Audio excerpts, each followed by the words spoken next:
و تصف السنتهم، وقتی که برشان گفته میشه شرک نکنه که به عذاب الله گرفتار میشه. جهان دیگه آمده نیست، اونجا تمامی پاداش عمل کرده داده میشه. عمل کرد شما خیلی زشت است، از خاطر جزای زشت است. و میگن نه نه نه، ان لهم الحسنا، زبانای از جا بیان میکنه که برای ما خوشحالی و خیر است.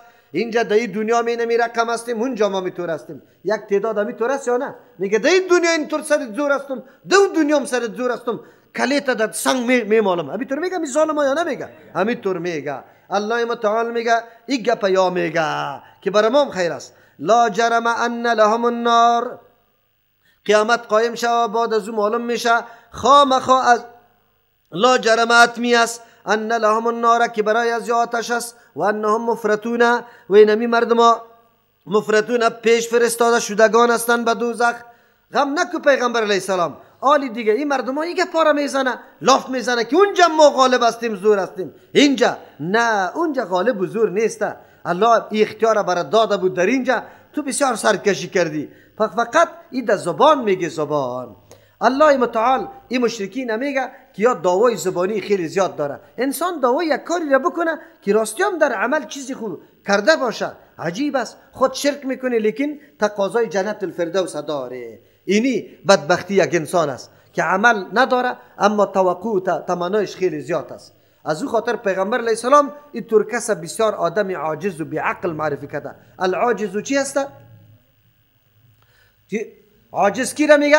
کسی که تابعداری نفس خدا میکنه. من اتبع نفسه و یتمنى علی الله، و سری الله چیست؟ آرزوهای خیلی بیشتر داره، تمام روز دنبال هوا و هوس خود گشته رایسته. نه نیکی از او دیده میشه نه کرامته، لیکن بازم تمنا سری چی داره؟ سری الله داره که نه همو جنتی اعلا برام داده میشه. این تجربه به خاطر ما شده. یک نفر خیلی ظالم بود، یک قدر ظالم که هیچ پرسان نکن. یک روز برش گفتم، حجام کرده بود، ما برش گفتم که آجی صاحب یک کمی در زندگی سابقه تأمل بکن، بیا توبه بکش، بسیار ظلم ها کردی. ما بچه خورد هستم، در عمری ما که کدام ظلم ها را تو کردی، تجاوز ها را، این خیلی زیاد است، توبه بکش. برو گفت این گپا را برای من نگو. اون جمع که برم سعی که الله بگه که برو در قدی نمی قدر مردمی چی بگه بیگناه، یک گناهکارم کش کو مرم قطش میبره. نعوذ بالله. این را میگه تمنای نادرست. عمل وجود نداره اما تمنا داره. این بسیار هوشدار بزرگ است که انسان امید رحمت الله را، امید جنت الله را زمانی داشته باشه که یک چیزی دستاورد خو امرایش موجود باشه. نماز، روزه، عقیده صحیح، عمل درست، محبت پیغمبر، این پاقتت باشه. تمام عمر نعوذ بالله در خوشگذرانی تیر کردی، در عیاشی تیر کردی، اما تمنای جنت هم داری. تالله لقد ارسلنا الى امم من قبلك، قسم به الله ای پیغمبر غمگین نشو اگر یا مخالفتی تو را میکنه، توحید قبول نداره، با وصفی قدر ارائه دلایل و با وصفی قدر واقعیت هایی که تو برشان بیان میکنی، نه غمش نکو. پیغمبر امتهای سابقه می نمی رقم بودن، انبیاء علیهم السلام دلایل توحید بیان میکرد لیکن مردم نمیپذیرفتند. چرا؟ اعمال ناشایسته از وارا شیطان برش مزین کرده بود، در شعار خیلی زیبنده و جالب زرندود پیش کرده بود، از او خاطر مردم فریب میخورد. امروز مسلمانای ما برای چی شعار دموکراسی چقدر فریب خورده. علی دموکراسی، هر کاندید دموکراسی میگه، حالا که بیدینی است.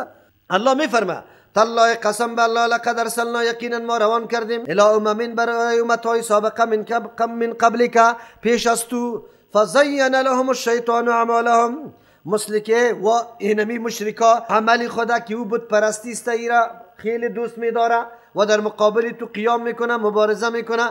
اونمو قومای پیغمبران اینمی قسم در مقابل انبیا قیام کردن.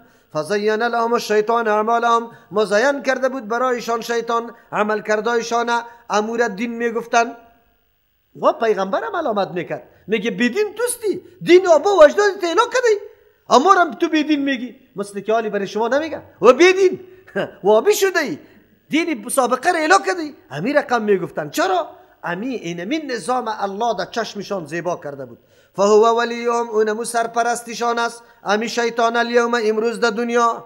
چرا که به اراده و از این کار کرده رایستن، تابعداری شیطان کرده رایسته. و لهم عذاب علیم، برای از عذاب دردناک در روز قیامت است.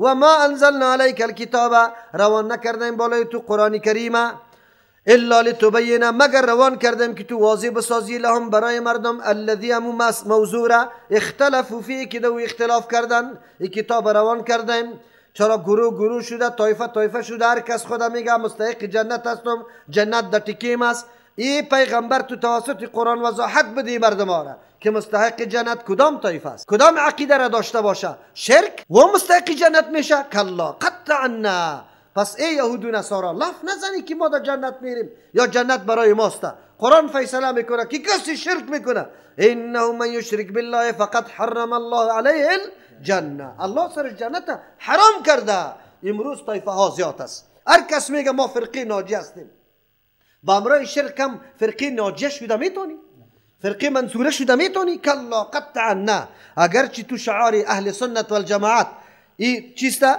در خود چسبانده بروی به این چسباندنا نمیشه اگرچه نام سلفیت به خود چسباندی اما عقیده شرک داشتی نمیشه نامای زیبا تو را نجات نمیده عقیده و عمل تو دیده میشه که چطور است موجود است یا نه این باید دیده شود از او خاطر الله به پیغمبر خود میگه که تو واضح بساز برای از یا بیان بکن برای مردم مشخص بساز که رای توحیدی نیست رای شرکی نمیسته فرقه نجات یافته اینمی فرقه است که صفتا را داره از امو خاطر از قرآن و حدیث این فرقه ها را با هم جدا می سازن فرقه هایی که رای قرآن و حدیث نپیموده مبتلا به شرک و بدعات هستند و مردم ها هیچگاه لاف نزنه که ما در جنت رفته میتونیم از این آیت معلوم شد که قرآن برای فیصله آمده خصوصا فیصله مسئله اختلافی کدام موضوع اختلاف در اونجا در دو موضوع خیلی عمده بود یکی توحید یکی میعاد یک تعداد بیخی آخرت قبول نمیکرد دیگهش که قبول میکرد یهود و نصارا اختصاص به خود میداد گفت ما فقط چند روز عذاب میبینیم خیر و خلاص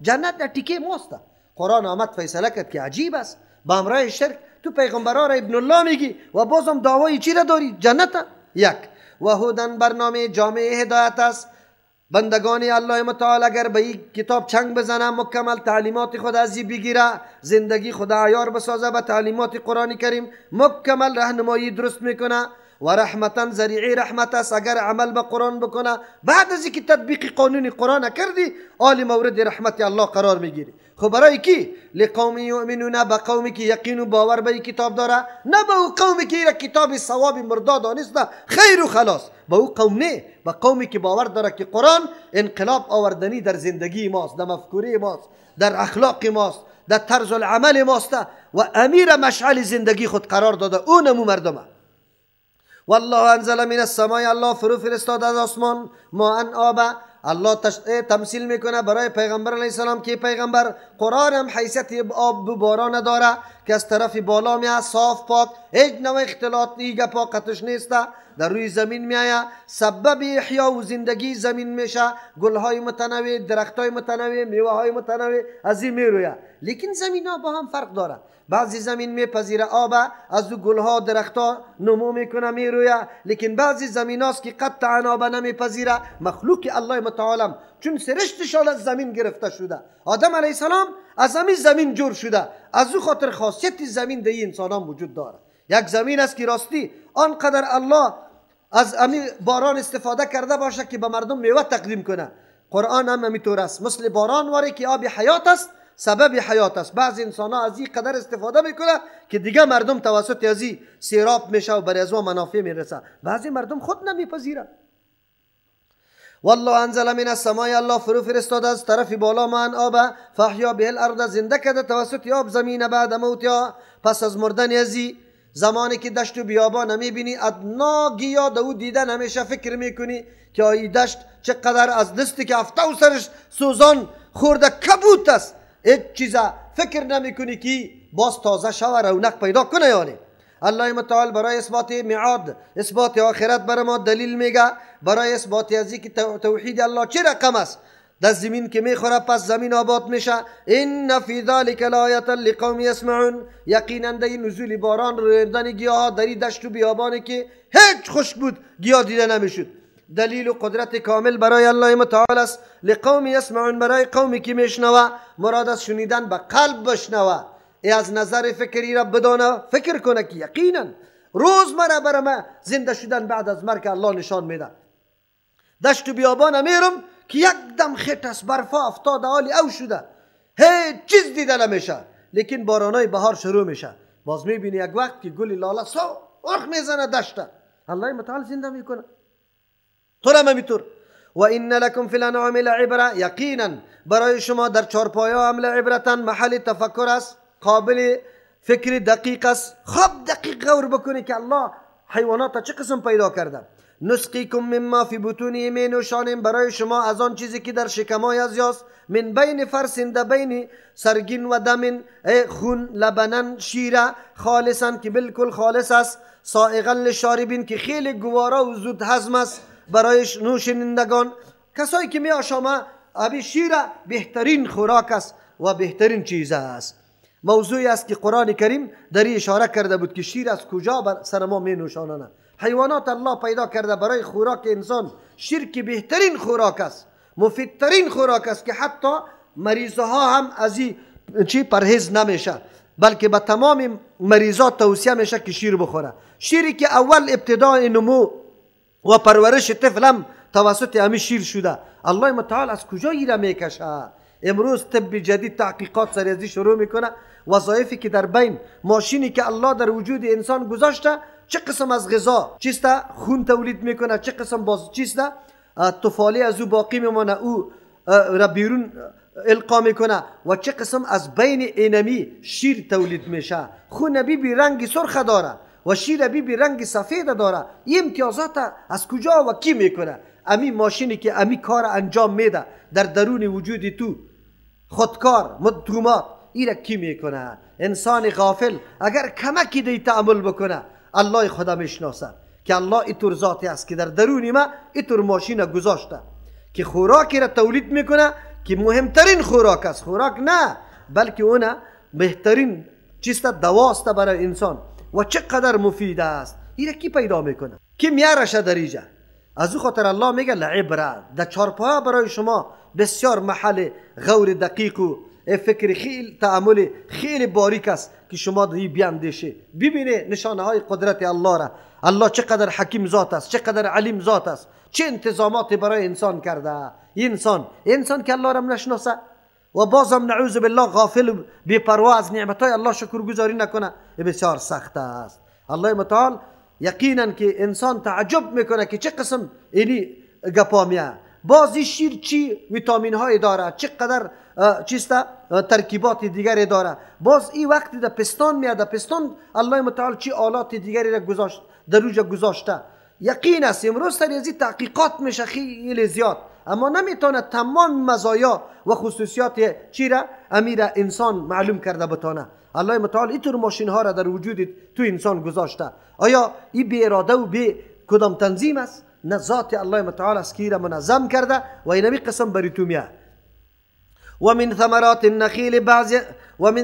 النخیل از میوه های خرما و العناب انگور، یا قابل فکر دقیق است که انسان تعامل دو بکنه، عبرت است برای انسان ها. چرا؟ تتخذون منه سکرن، که شما جور میکنی از امی انگور یا از امی خرما سکرن چیزیش نوشیدنی را که نشاور است، و رزقا حسنا خوراکی خیلی درسته عمده که خیلی قابل چی است خوردن است. اینه شما یک چیز است اشاره باریک به این کرد که عجیب است، در اختیار خودتان است که چی را شما چی میسازه.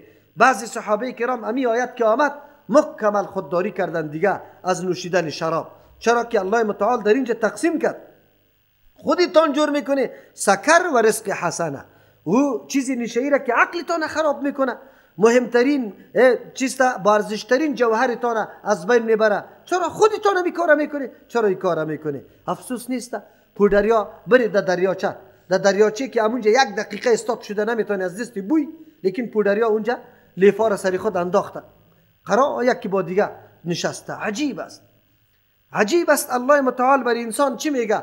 امی الله این حلال چیزا را پیدا کرده، از امی چیزی حلال چیزی حرام هم ساخته میشه. امی انگور چیسته خرما است، جو مثلا گندم است که از یا مردم ها چیزای نعوذ بالله نشاور میسازه. این اشاره باریک بایسته، این معنی از زیر نداره که رواسته چرا بریتان اجازه داده. منظور است شما این کار میکنه، این که رواست نارواست تو وقت آیت حرمت و حکم حرمت هم نامده بود، اما یک اشاره برش شده بود. از او خاطر گفت که شما هم چیزی هم در ساخته میتونی. حالی انگور مثلا جوس یا چی جور میکنه، چقدر انگور یا خرما یا هر چیزی که باشه.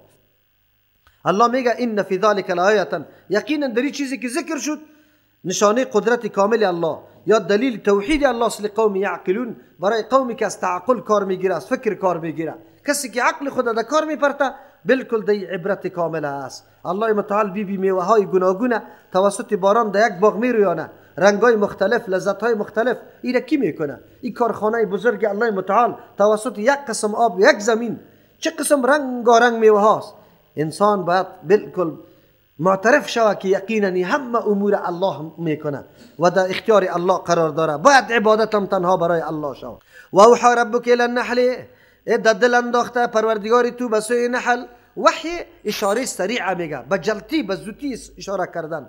بازی اقسام مختلف داره. یکی وحی نبوت است، یکی وحی است که غریزی است.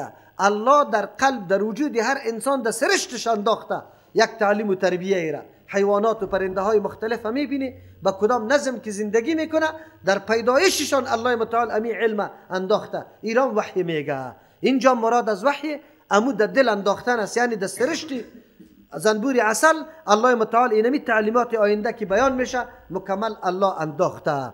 ایره وحی میگه. و اوحی ربک الی النحل، وحی کرده پروردگار تو به نحل، یعنی در دلشان انداخته، در سرشتشان، در خمیرشان الله ایره فامانده به سوی زنبور عسل. ان اتخذی من الجبال، که جور کو از کوها بیوتن خانه ها را، و من الشجر از درختها، و مما یعرشون از آن چیزی که مردم میسازن، یعرشون چیله میسازن مردم از او بری خود خانه جور کو.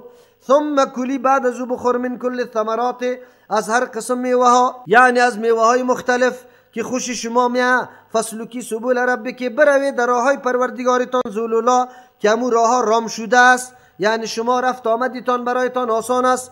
یخرج من بطونها، می برای از شکمای همی زنبورا، شرابون چیزای نوشیدنی مختلفان الوانو که رنگای متنوع داره. فیه شفاء للناس، دی شفا است برای امراض تمامی مردم. ان فی ذلک، یقینا دی چیزی که ذکر شد، لایتا عبرت کامل، دلیل توحید الله، دلیل بالای حکمت و علم الله. لقوم، برای قومی که یتفکرون، فکر دارن، از فکر کار میگیره مکمل. چی است؟ بسیار درس عظیم است در اینجا. تمام زنبورا را الله متعال در روز قیامت عذاب اهل نار میگردانه بجز از زنبور عسل. در حدیث می از زبان کلها فی النار، زنبورا کلش در آتش است، بلکه او ذریعه عذاب دادن جهنمیا میشه بجز از زنبور عسل. الله متعال انسان متوجه به یک مخلوقی خود میکنه که به نام زنبور عسل یاد میشه. چرا الله متعال دی توجه انسان میگردانه؟ زندگی اجتماعی یا انتظام سیاسی از یا دولتداری از یا بسیار قوی دولتداری و سیاست داره. در فن سیاست الله متعال عجیب چیسته فهم و عجیب نظام الله برای از یا نصیب کرده که یا پیش میبره.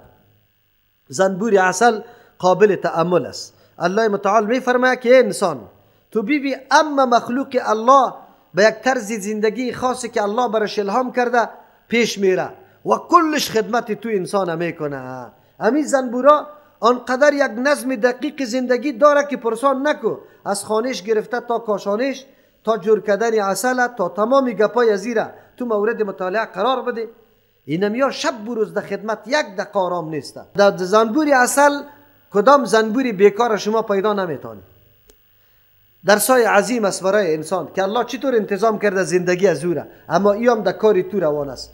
عسل برات می سازه که او هم شفاست برای امراض تو، هم خوراکی چیست؟ لذیذترین خوراک است که الله متعال برای تو جمع کرده. محنت او میکشه، خوردنش تو میکنی.